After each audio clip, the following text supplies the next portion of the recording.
에서 시작하지 않을까 싶습니다. 여러분, 지혜자매님과 그 가정을 위해서 또 계속해서 기도해 주시면 감사하겠습니다. 다른 광고는 오늘 주보가 없죠. 그래서 이제 혹시라도 중요한 광고 있으면 제가 카톡에 올릴게요. 우선 다음 주 공휴일은 새벽 예배가 없고요. 저희 교회는 공휴일이 아닐 경우는 새벽 예배가 있습니다. 기억하시고 새벽에 함께 하셨으면 좋겠습니다. 오늘 말씀 같이 읽겠습니다. 오늘은 다니엘서 세 번째 시간입니다. 2장 1절부터 18절까지 읽을 거고요. 좀 길기 때문에 교독해서 읽도록 하겠습니다. 그리고 18절은 다 같이 읽을게요. 제가 먼저 한 절, 여러분이 한 절 읽습니다. 느부갓네살이 다스린 지 2년이 되는 해에 느부갓네살이 꿈을 꾸고 그로 말미암아 마음이 번민하여 잠을 이루지 못한지라. 여러분이 읽으시는 겁니다. 시작. 왕이 그의 꿈을 자기에게 알려주고 박수와 술객과 동태리와 그레가 술사를 부르라 하매 그들이 와서 왕이 그들에게 이르되 내가 꿈을 꾸고 그 꿈을 알고자 하여 마음이 번민하도다 하니 그레가 술사들이 양하고 왕에게 말하되 왕이여 만수하옵소서. 왕께서 그 꿈을 종들에게 이르시면 네가 해석하여 드리나이다 하는지라. 왕이 갈대아인들에게 대답하여 이르되 내가 명령을 내렸나니 너희가 만일 그 꿈과 그 해석을 내게 알게 하지 아니하면 너희 몸을 쪼갤 것이며 너희 집을 걸음더리로 만들 것이요 너희가 만일 꿈과 그 해석을 보이면 너희가 선물과 상과 큰 영광을 내게서 얻으리라. 그런즉 꿈과 그 해석을 내게 보이라 하니. 그들이 다시 대답하여 이르되 원하건대 왕은 꿈을 종들에게 이르소서. 그리하시면 우리가 해석하여 드리겠나이다 하니 왕이 대답하여 이르되 내가 분명히 아노라. 너희가 나의 명령이 되었음을 보았으므로 시간을 지연하여 합니다. 너희가 만일 이 꿈을 내게 알게 하지 아니하면 너희를 처치할 법이 오직 하나이니 이는 너희가 거짓말과 망령된 말을 내 앞에서 꾸며 말하여 때가 변하기를 기다리려 함이라. 이제 그 꿈을 내게 알게 하라. 그리하면 너희가 그 해석도 보일 줄을 내가 알리라 하더라. 갈대아인들이 왕에게 대답하여 이르되 세상에는 왕의 의를 보일 자가 이상하고 없으므로 어떤 크고 권력 있는 왕이라도 그런 것으로 박수에게나 수리에게나 갈대아인들에게 물는 자가 없으니라. 왕께서 물으신 것은 어려운 일이라. 육체와 함께 살지 아니하는 신들 외에는 왕 앞에 그것을 보일 자가 없나이다 한지라. 왕이 이로 말미암아 진노하고 분노하여 관련된 모든 지혜자들을 다 죽이라 하노라. 왕이 명령이 내림에 지혜자들은 죽게 되었고 다니엘과 그의 친구들도 죽이려고 찾았더라. 그때 왕의 군대자 다리옥이 다니엘 지혜자들을 죽이라 하매 다니엘이 명철하고 슬기로 말고 왕의 근위대장 아리오에게 물어 이르되 왕의 명령이 어찌 그리 급하냐 하니 아리옥이 그 일을 다니엘에게 알림에 다니엘이 가서 왕께 말하기를 시간을 주시면 왕에게 그 해석을 알려드리리라 하라. 이에 다니엘이 자기 집으로 돌아가서 그 친구 하나냐와 미사엘과 아사랴에게 그 일을 알리고 같이 읽습니다. 하늘에 계신 하나님이 이 은밀한 일에 대하여 불쌍히 여기사 다니엘과 친구들이 바벨론의 다른 지혜자들과 함께 죽임을 당하지 않게 하시기를 그들로 하여금 구하게 하니라. 아멘. 할렐루야. 하나님을 예배하러 나온 여러분을 주님의 이름으로 축복하고 환영합니다. 옆 사람에게 한 주간 수고 많으셨습니다. 잘 오셨습니다. 시작. 한 주간 수고 많으셨습니다. 잘 오셨습니다. 아유, 우리 청소년 여러분도 무슨 수고 열심히 논이라고 힘들죠, 요즘에? 방학이라? 이거 가을이 끄덕끄덕하네. 맞아. 노는 게 제일 힘들어. 오늘 우리 다니엘에 대해서 세 번째 시간이 됐어요. 근데 오늘 읽어보니까 어때요? 오늘은 어떤 이야기냐면 고난과 위기에 대한 이야기예요. 갑작스럽게 다가온 고난과 위기. 그 이야기는 느부갓네살이라는 왕에 오른 지 한 2년쯤 됐을 때 꿈을 꾸게 됐는데 그 한 꿈 때문에 시작이 됐어요. 그 꿈은 악몽이었고요. 구체적으로 어떤 내용인지는 기억이 나질 않아요. 그러니까 뭔가 불길한 거죠. 아니, 왕이다 보니까 기본적으로 높은 자리에 있으니까 근심이 많았을 수도 있는데요. 또 이제 아버지랑 함께 다스리다가 이제 혼자 다스리니까 더 불안했겠죠. 그러던 차에 불길한 꿈을 꾼 겁니다. 도대체 근데 무슨 꿈인지 떠오르질 않아요. 그래서 왕은 온 나라 점치는 사람들 있잖아요. 술객들을 다 불렀어요. 그리고 내가 무슨 꿈을 꿨는지 해몽을 요구합니다. 그렇게 다 모여든 술사들은 이렇게 신착하게 대답을 했어요. 왕이여, 만수무강하옵소서. 말씀만 해주시면 저희가 다 해몽해 드리겠습니다.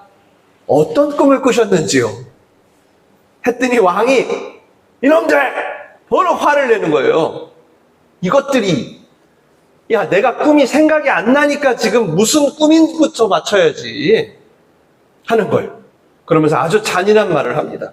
만일 너희가 내 꿈과 그 꿈의 해석을 못하면 너희들 다 죽여버릴 거야. 그리고 너희들이 사는 모든 집을 다 태워버리겠다. 요즘 말로 하면 이거 뭔가요? 완전 갑질이죠. 완전 초갑질. 아이들 말로 개갑질. 완전 갑질. 와, 이거 완전 횡포. 권력자의 횡포 아닙니까? 아니, 할 수 없는 일을 시켜놓고 그거 안 하면 죽여버리겠다니까. 꿈의 해몽이야 어떻게든 좀 해보겠는데 여러분 무슨 꿈을 꿨는지 어떻게 맞춰요? 그들이 아무리 갈대아 교육을 최첨단 교육을 받았더라고 하더라도 엘리트라고 해도 꿈을 맞추는 교육은 한 번도 받지 않았거든요. 그래서 왕에게 고백하는 거예요. 왕이시여, 왕이시여, 우리 중에 그런 능력을 가진 사람은 아무도 없는데요? 그리고 여태까지 이런 걸 요청했던 왕들은 아무도 없었습니다. 여러분, 오늘 느부갓네살이 왜 이러는 걸까요? 미친 걸까요? 한 나라의 대통령이라는 자가 지금 미친 건가요? 여러분, 지난 2주간의 설교를 통해 돌아보시면 느부갓네살은 어떤 사람이었죠? 식민지의 포로들까지 다 잡아왔죠. 그래서 자신의 운명을 미리 알게 하고 그 운명을 바꿔서라도 권력을 유지하기 위해서 혈안이 돼 있는 사람이었잖아요. 그러니까 우리나라 사람뿐이 아니라 포로민들까지 다 데리고 와서 뭐 해요? 갖은 호의를 베풀면서 어떻게? 그들을 점성가로 바꾸려고 뒷바라지를 했잖아요.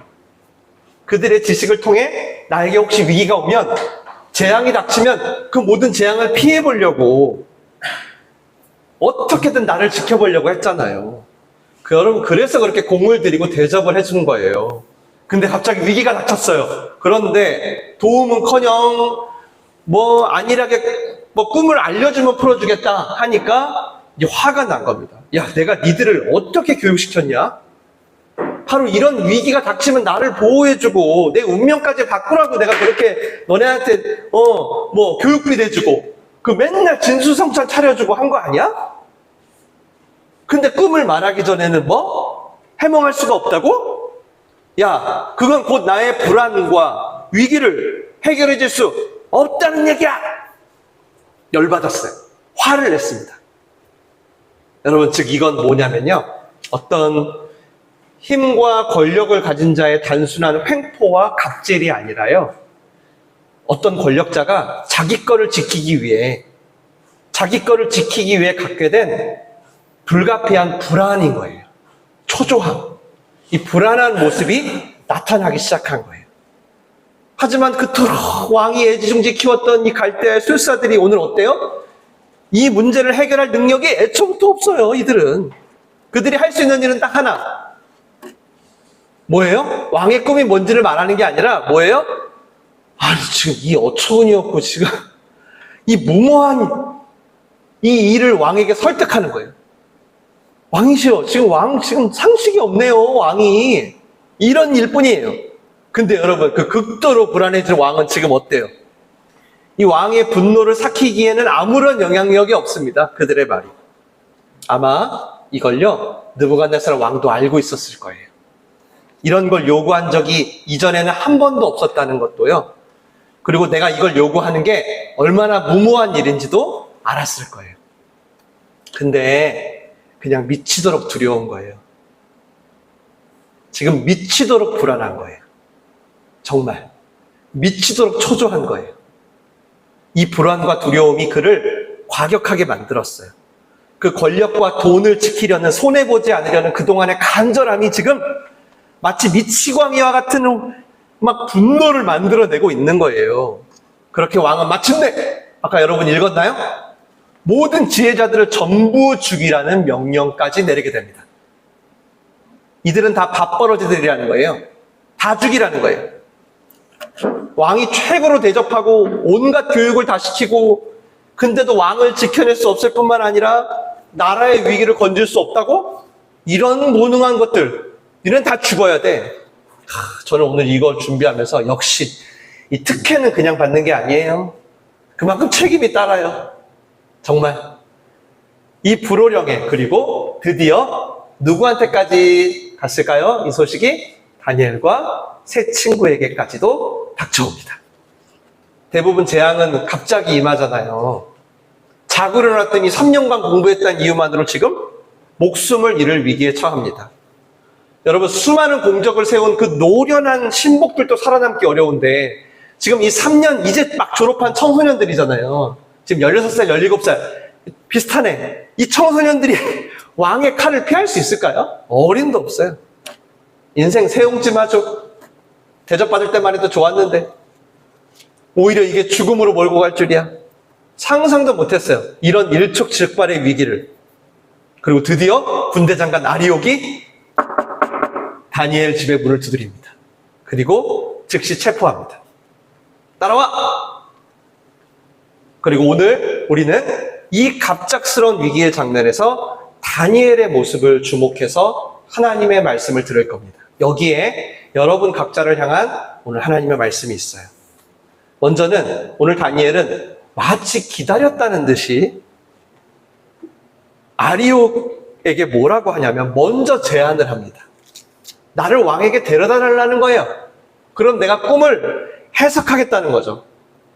대단한 배짱이죠. 여러분, 이건 믿음이 아니라 임기응변이에요. 아셨죠? 이건 임기응변입니다. 조금 있으면 알게 돼요. 이게 왜 믿음이 아닌지, 임기응변인지.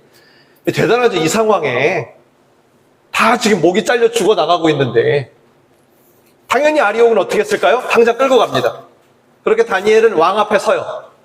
그리고 그토록 기다리던 꿈을 말해준 게 아니라 여기서 또 한 번, 어떻게 이런 생각을 했는지 갑자기 뭐라고 해요? 시간을 달라고 요청합니다. 시간 좀 주세요. 여러분, 정말 무모한 배짱이에요. 아까 여러분, 왕이 화가 난 이유가 성경에 뭐라고 적혀 있었죠? 시간! 전부 죽여버려!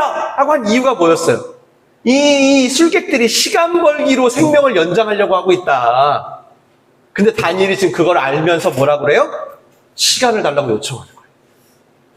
실제로 여러분, 다니엘이 취한 이 행동은요, 어떤 해결책도 없었습니다. 정말로. 그냥 임기응변이에요. 시간 달라고 해놓고 지금 해결책이 있는 게 하나도 없어요. 아무것도 없어요. 시간을 번 것밖에 없어요. 근데 이 말을 아마 저는 느부갓네살이 안 믿었을 텐데, 그리고 여전히 화가 많이 났을 텐데, 그 불안과 초조가 극에 달했던 느부갓네살은 놀랍게도 다니엘에게 시간을 더 주기로 합니다. 저는 이것도 하나님의 섭리 같아요. 그리고 이런 임기응변도 그냥 우연히 나오는 건 아닌가 싶어요. 그냥 우연은 아니구나. 오늘 본문을 보면서 저는 자연히 몇몇 성경의 인물들이 생각이 났어요. 이런 갑작스러운 고난과 위기, 이럴 때 생각지도 못한 어떤 순발력, 무모할 만큼의 어떤 배짱, 이런 게 등장할 때가 성경에 종종 있잖아요. 자기를 죄인 취급했던 그 수많은 사람들이 매달려 있던 그 뽕나무를 갑자기 올라가는 삭개오. 심지어 예수님이 나는 개들에게를 줄 양식이 없다 라고 하는데도, 인생이 더 망가질 수 없을 만큼 망가졌는데도 상에 떨어진 부스러기도 좋으니까 달라고 했던 수로보니게 여인. 여러분, 이거 다 임기응변이에요. 성경에 다 이들 임기응변. 근데 놀랍게도 이것들이 고난 중에 또 다른 출입구를 열어요. 예수님이 이 말을 듣고 내 믿음대로 되라 해요. 그 딸이 갑자기 나와요. 그리고 삭개오가 뽕나무에 오르자 뽕나무에 올린 사람이 수백 명이었는데 그 중에 삭개오를 가리켜서 내가 오늘 너네 집에 유하겠다라고 하세요. 뭔가 그 위기의 순간에 순간적인 은혜가, 어떤 계시적인 은혜가 있었나 봐요. 성경에 기록되진 않아요. 갑작스러운 상황인데 마치 출구가 없어요. 완전히 막다른 골목인데 거기서 또 다른 출입구를 찾은 것 같은 그런 하나님의 섭리가 있다는 거예요. 오늘 여러분 다니엘도 정말 막다른 골목 아닙니까? 완전히 궁지에 몰렸어요. 근데 뭘 하나 봤더니요. 시간을 끌자마자 뭐 하냐면 즉시 3명의 친구를 찾아가요. 그리고 하는 말이 기가 막혀요. 이거는 다 같이 읽겠습니다. 잠도 좀 깰 겸. 자, 너무 고개 숙이지 마시고. 자, 다 같이 한번 읽어볼게요. 시작. 하늘에 계신 하나님이 이 은밀한 일에 대하여 불쌍히 여기사 다니엘과 친구들이 바벨론의 다른 지혜자들과 함께 죽임을 당하지 않게 하시기를 그들로 하여금 구하게 하니라. 아멘. 너무 졸리신 분은 조금 서서 들으시면 좋겠어요. 서서. 괜찮아요. 여러분, 괜찮아요. 여러분, 이게 오늘 제 얘기, 이 목사, 이영준이라는 사람 말 들으러 온 게 아니잖아요. 맞죠? 이 멀리 설마 절 보러 왔겠어요? 제가 볼 게 뭐 있다고? 서서 들으세요. 기가 막혀요. 이 막다른 골목에서 와 충분히 무섭고 두렵잖아요, 여러분. 여기 보시면 지금 다니엘은요 느부갓네살의 꿈을 전혀 모르고 있어요. 미리 어젯밤에 하나님이 언지를 줬다든가 내일 장군 만나면 이렇게 해라 저렇게 해라 아무것도 없어요. 정말 아무것도 모르는 상태인 거예요. 이 말씀 보면 그런 상황에서 사실 너무 두려운데 왕에게 시간을 달라고 하는 임기응변마저 하나님의 섭리에 포함될 정도로 지금 뭔가 다니엘은 알고 있는 게 하나가 있어요. 다 몰라. 근데 분명히 아는 뭔가가 한 가지 있는 것 같아요. 오늘 그걸 여러분에게 소개할 거예요. 그게 뭘까요? 지금 다니엘은 일단 꿈을 몰라요. 꿈도 모르고 또 뭐 몰라요? 하나님 계획도 몰라요. 또 앞으로 어떤 일이 일어날지도 몰라요. 아무것도 몰라요.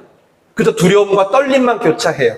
어떤 사건이 터졌어요. 여러분도 삶에서 그렇잖아요. 계획이 실패하거나 어떤 일이 잘 안 될 때 난 몰라 이게 어떻게 될지. 그게 이사 문제든 건강 문제든 재정의 문제든 우리 몰라. 맞죠? 다니엘 똑같아. 아무것도 몰라. 그저 두려움과 떨림과 초조함만 왔다 갔다 하고 있어요. 나 어떻게 될까 내 인생? 근데 그 가운데서도 시간을 벌고 그 시간에 친구들에게 달려가서 기도를 부탁하고 하는 이 여정을 보면 정말 뭔가 하나는 정확히 알고 있구나. 뭘까요? 이 18절에 답이 있어요. 바로 이 문제는 느부갓네살에게서 온 것이 아니라 하나님에게로부터 온 것이다. 이 문제와 상황은, 이 현실은 저 바벨론 왕의 갑자기 미친놈처럼 날뛰는 히스테리에서 비롯된 일이 아니라 바로 하나님께로 비롯된 일이다 라는 것입니다. 이거 딱 하나 알아요. 다니엘은 다 몰라요. 지금 유일하게 알고 있는 건 이거 하나. 이걸 하나님의 주관하심이라고 합니다. 한번 따라 합시다. 하나님의 주관하심. 하나님의 주관하심. 맞아요. 우리를 창조하셨어요. 그리고 나서 우주 밖으로 나가서 아이고 성경 하나 던져주고 니네 이거 연구해서 알아라 살아라 한 게 아니라 우리의 삶에 오셔서 우리의 삶의 모든 상황과 지으신 일들을 주관하신다는 거예요.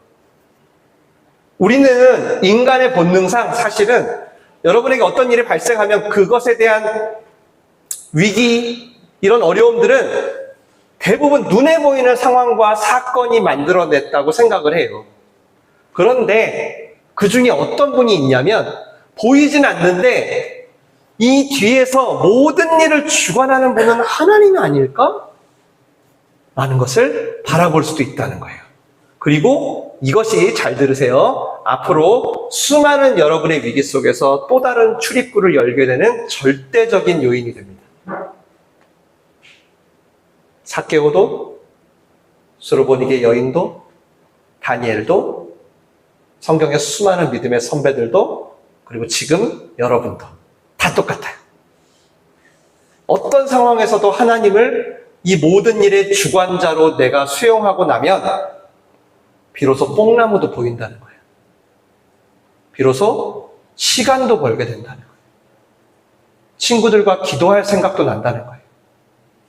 그렇게 비로소 만물의 주관자 대신, 내 인생의 주관자 대신 하나님의 뜻에 참여하는 문을 열게 된다는 거예요.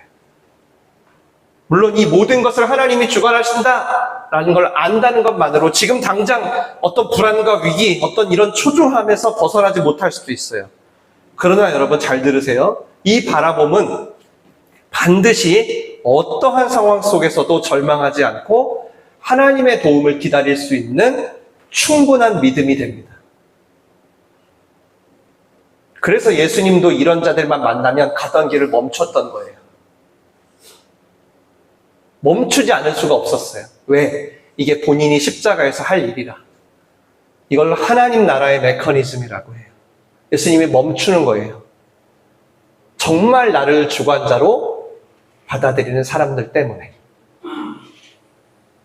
그리고 하나님은 어떻게 할까요? 이제 앞으로 다니엘서 보면 진짜 놀라워요. 어떻게 하실까요? 바로 위기 속에 처해 있는 그를 통해 하나님의 시나리오를 풀어가기 시작합니다.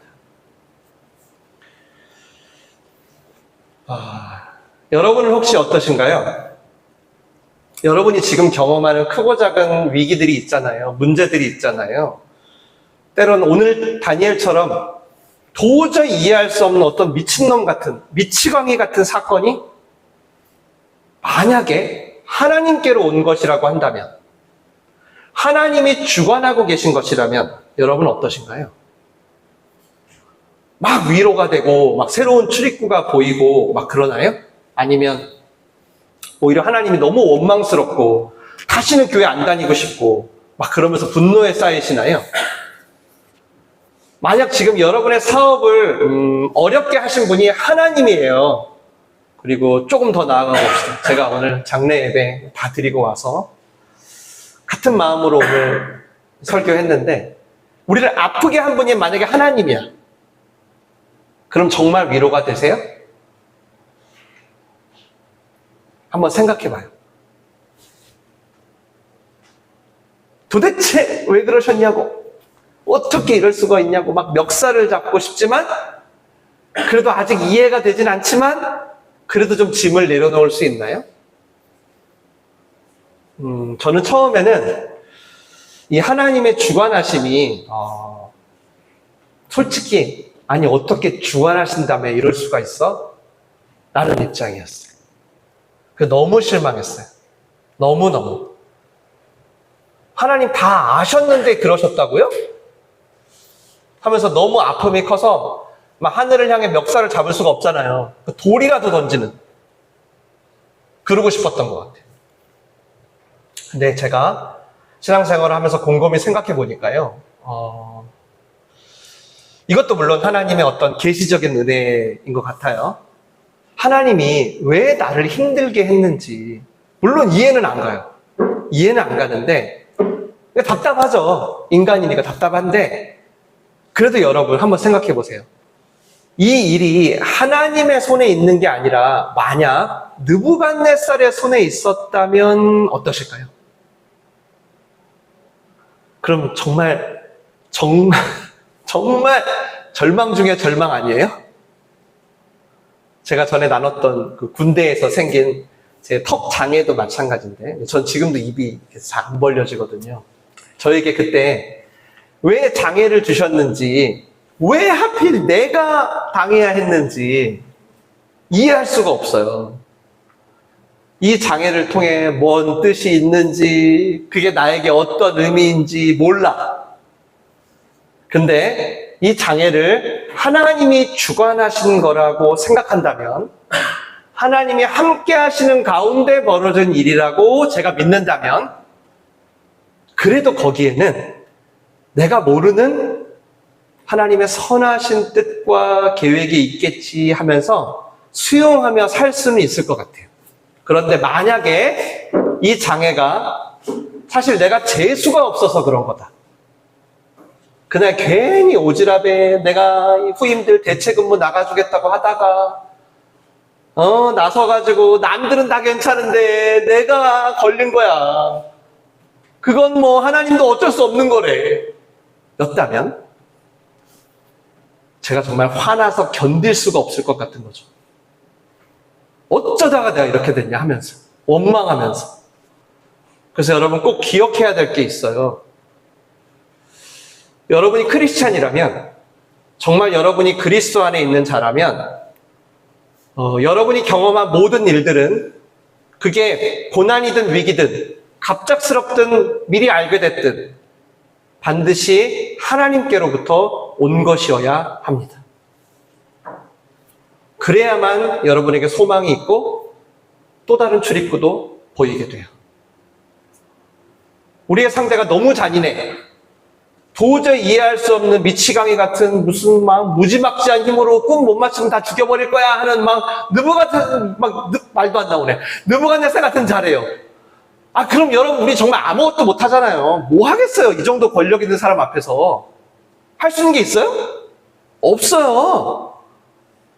근데 그 위험도, 위기도, 아픔도 다 하나님이 아는 일이고 하나님의 불꽃 같은 눈으로 바라보시는 가운데 벌어진 일이라면, 물론 아직은 왜 일어났는지 모르지만 그 하나님의 선하심과 인자하심이 우리의 소망이 될 수 있다는 겁니다.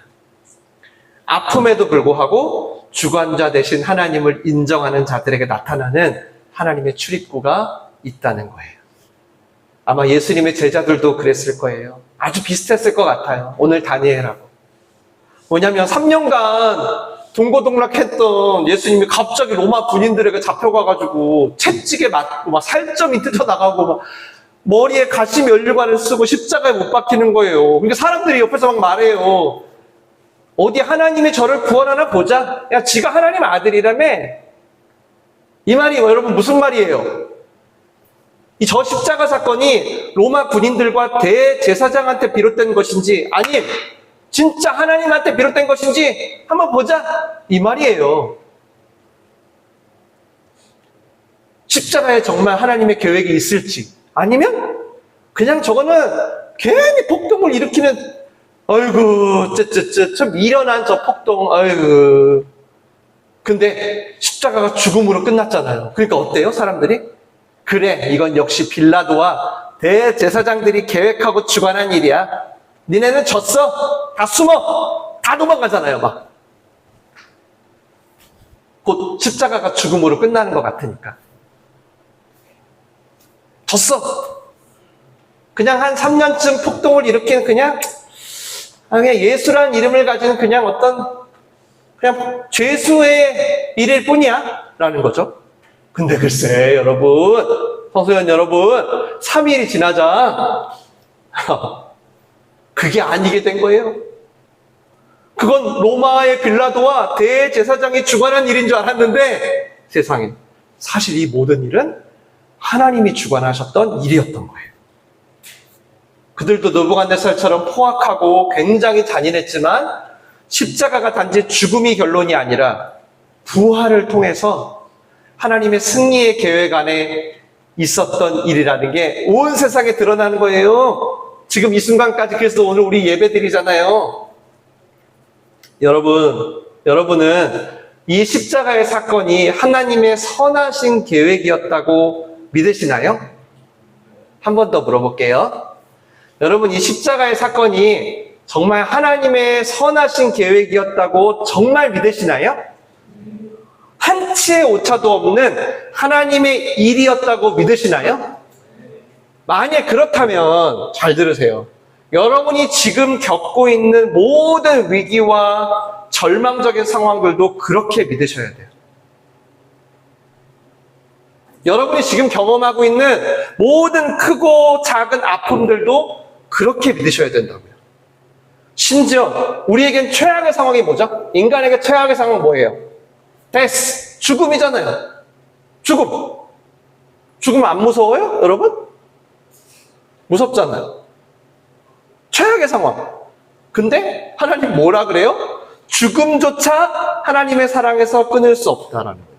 믿으셔야 돼요. 오늘 새벽에 미시기자매 형부 발인 예배를 인도하면서도 이 부분을 설교했어요. 죽음 앞에 모여있는 사람들한테 제가 스스로에게 물었어요. 이영준, 넌 진짜 믿냐? 정말 죽음조차 끊을 수 없다는 걸 믿어? 곰곰이 생각을 해봤어요. 너무 감사하더라고요. 왜냐면 죽음이 안 될 거였으면 예수님이 부활을 못했겠지라는 생각이 들면서 그래, 맞다 하면서 이제 제가 우리 장례식에 있는 사람들한테 얘기를 한 거죠. 다시 물을까요, 제가? 옆 사람 눈치 보지 말고 대답해봐요. 여러분, 이 십자가의 사건이 하나님의 주관하신 일이라고 정말 믿으시나요? 한 번만 더. 마지막. 어차피 제가 설교해도 여러분이 반응을 해야지.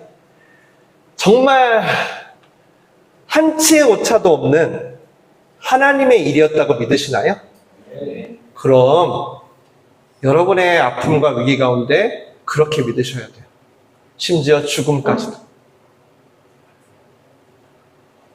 여러분은 어떻게 생각하면 그동안 여러분이 경험했을 고난, 아픔, 이거를 하나님이 주관하셨다는 오늘 저의 설교가 때로 상처가 될 수도 있어요. 때로는 여러분을 답답하게 할 수도 있어요. 저도 그랬거든요. 그래서 막 이건 하나님께 온 일이 아니라고 막 하고 싶기도 할 수 있어요. 그런데 여러분, 한번 생각해 보세요. 여러분의 그 위기와 고난을 하나님 없이 해석하려고 하잖아요? 그럼 진짜 절망스러워요. 정말 출구가 안 보여요. 다니엘은 이 갑작스러운 재앙 앞에서 아는 게 하나도 없었어요. 근데 딱 하나. 이 사건이 느부갓네살에게서 온 게 아니라 하나님께 온 거다라는 거예요. 그래서 그는 느부갓네살을 찾아가 목숨을 구걸하기보다 오히려 하나님을 찾아가 하나님의 자비를 구하는 거예요. 이 모든 일이 심플해요. 느부갓네살한테 비롯된 일이라면 어떻게 해야 돼요? 강력한 느부갓네살 대통령한테 가서 아부를 해야죠. 싹싹 빌어야죠. 한 번만 봐주세요. 한 번만. 제가 지금 꿈은 잘 생각은 안 나지만 한 번만 봐달라고 해야 되지 않나요? 그 술객들처럼 말도 안 되는 요구를 하고 있는 이 미치광이에게 이건 좀 비상식적이다. 이건 무리한 요구입니다. 한 번만 봐주시고 제발 좀 상식으로 돌아오세요. 똑같이 그렇게 구걸했겠죠. 안 그래요? 느부갓네살이 주관한 일이라면. 그런데 이 사건은 하나님께 왔기 때문에 하나님이 주관하시기 때문에 다니엘은 느부갓네살을 찾아가서는 오히려 무모할지라도 시간을 달라 그래요. 남들 다 시간 달라고 해서 죽었는데 지금 목 잘려 죽은 게 보이는데 시간 달라 그래요. 그리고 하나님을 찾아가서는 기다렸다는 듯이 자비와 긍휼을 구합니다. 하나님이 도우셔야 합니다. 하나님이 가르쳐 주셔야 합니다. 이 문제의 주인이 하나님이시기 때문입니다.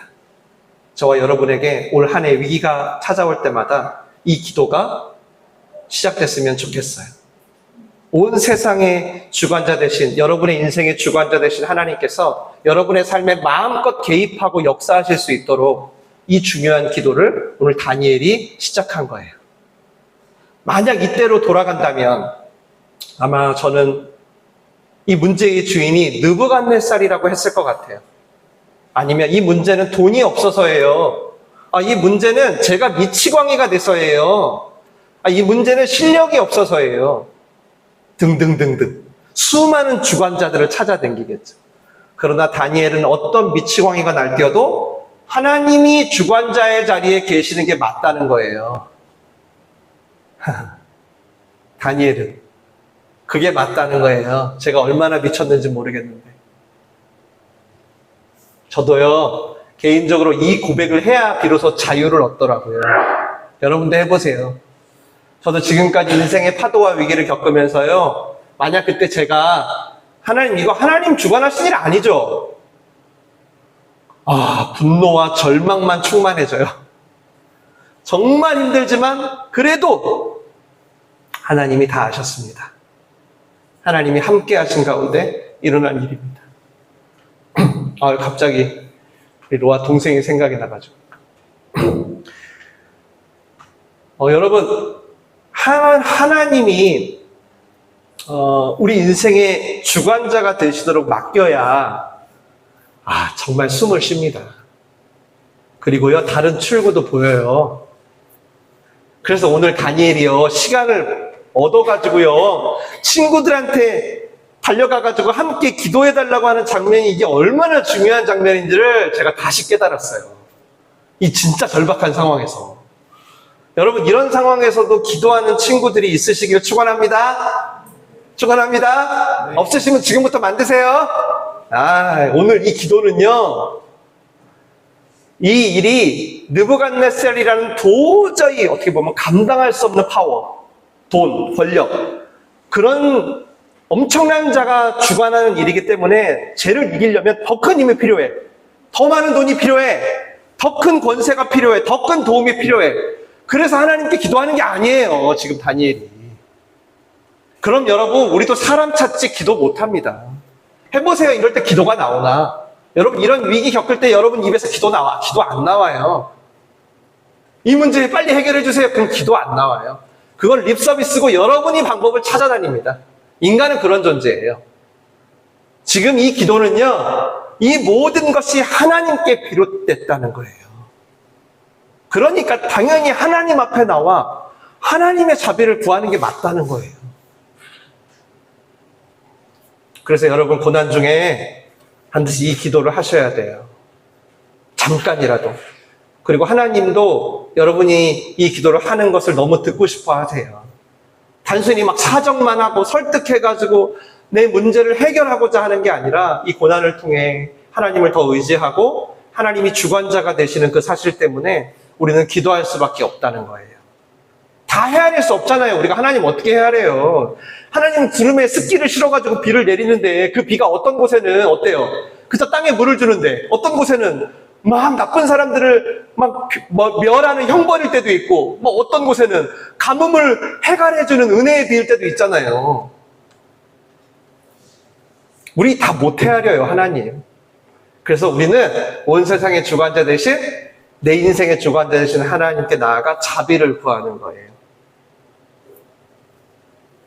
하나님은 그렇게 지금 벌어지고 있는 이 말도 안 되는 일들의 주체가 느부갓네살이 아니라 하나님이라는 걸 나타내려고 먼저는 느부갓네살한테 꿈을 꾸게 합니다. 이제 다음 주 설교부터 나와요. 그 다음 그 꿈을 잊어버리게 합니다. 이게 모든 게 하나님이 주관하셨다는 걸 나타냅니다. 그리고 다니엘한테 이제 그 꿈을 보여줍니다. 그리고 그 꿈을 해석하게 합니다. 이 모든 일이 하나님께로부터 왔다고 믿는다면, 더욱 믿고 싶으시다면 우린 느부갓네살이 아닌 하나님께 기도해야 합니다. 기억하세요. 이 모든 일이 느부갓네살의 손이 아닌 하나님의 손에 있다. 기억하세요. 여러분, 이게 별거 아닌 것 같죠? 여러분의 삶에서 직접 해보시면 여러분, 이것은 여러분의 믿음을 사용할 수 있냐 없냐로 갈라집니다. 올 한 해 저는 하나님이 저와 여러분에게 너무 힘들고 거친 일들은 안 줬으면 좋겠어요. 솔직한 제 생각이에요. 좀 부드럽게 대해줬으면 좋겠어요. 여러분 좀 아프지 않게. 그렇게 해주면 좋겠어요. 그러나 혹 그리 아니하실지라도 다른 누구도 아닌 오직 하나님만 저와 여러분을 주관해 주시기를 간절히 축원드립니다. 또 하나님이 주관하신다고 확신하기 때문에 저는 그 하나님의 선하심을 믿고 예상치 못한 일들이 다가올 수 있잖아요. 그럴 때마다 느부갓네살한테 쪼르르 달려가가지고 막 아부하고 해볼 거 다 해보고 나중에 하나님한테 오는 게 아니라, 어떻게든 그래서 위기만 면하려는 게 아니라 오히려 이 문제의 주인이 하나님이 되시도록, 하나님이 이 문제를 통하여 마음껏 천국의 출입구를 여시도록 하나님께 더 나아가 하나님의 품을 더 파고들고 싶어요. 친구들, 우리 같이 그렇게 해볼까요? 같이 해볼까요, 친구들? 네, 우리가 받은 위기에 칼자루를 쥐고 있는 게 느부갓네살이 아니라 하나님이라는 걸 오늘 여러분이 꼭 기억하셨으면 좋겠어요. 심지어 죽음 앞에서도, 제가 대단한 결단을 요청하는 것 같지만 이거는 그냥 성경에 어딜 펴도 나오는 얘기예요. 죽음 앞에서조차 소망이 되는 건 느부갓네살이 아니라 하나님의 신실하심이에요. 그래서 감히 제가 여러분의 고난을 다 이해할 수 없어요. 크다 작다 말할 수 없습니다. 그러나 제가 오늘 설교를 통해서 목사로서 선포해드리고 싶어요. 신실하신 하나님이 그 모든 상황을 주관하시니까요. 여러분을 하나님께서 하나님 앞으로 선하신 출입구로 인도하실 것입니다. 그렇게 하실 하나님을 믿고 다시 한번 여러분의 주관자를 잘 찾아보시길 주님의 이름으로 축원합니다. 축원합니다. 네, 기도하겠습니다. 참 힘든 인생이지만 우리 인생이 하나님의 손 안에 있음을 우리 고백합시다. 물론 하나님이 왜 그러셨는지 이유를 모르는 저희들로서는 좀 답답하죠. 때로는 화도 나고. 그래도 하나님 품으로 나아가는 것이 나에게 진리라고 여러분이 기도했으면 좋겠어요. 사실 나에게는 그것밖에 소망이 없다고. 나를 너무 거칠게 다루지 않으시기를 바라지만 그래도 주님만 나를 다스려달라고. 주님만 나를 지켜달라고. 어때요? 우리 한번 그렇게 기도할까요? 우리 잠시만 다 함께 옆 사람 눈치 보지 마시고 우리 하나님 앞에 기도하겠습니다.